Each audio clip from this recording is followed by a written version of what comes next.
সরকার 3 বছরের জন্য এখানে বিমান চলাচলের ব্যবস্থা রেখেছিল, কারণ এখানে বিমান পরিষেবা দেওয়ার জন্য সরকারকে সাবসিডি দিতে হয়।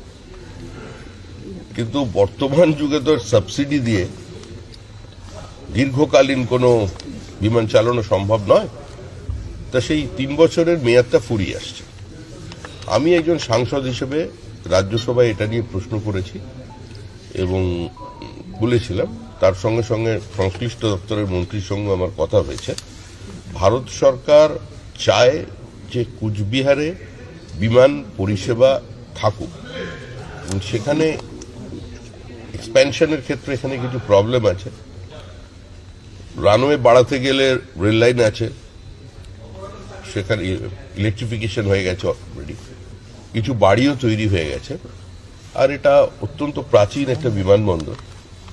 তো স্বাভাবিকভাবেই আমরা এটা বন্ধ হয়ে যাক চাই না। তো এটা পরিষেবা যাতে চালু রাখা যায়, আর এই এখানে রানওয়ের কিছুটা হলেও যাতে এক্সপ্যানশন করা যায়, সেটাই আমাদের একমাত্র লক্ষ্য। সে ব্যাপারে আমি এসেছিলাম, অথরিটির সঙ্গে কথাবার্তা বলেছি।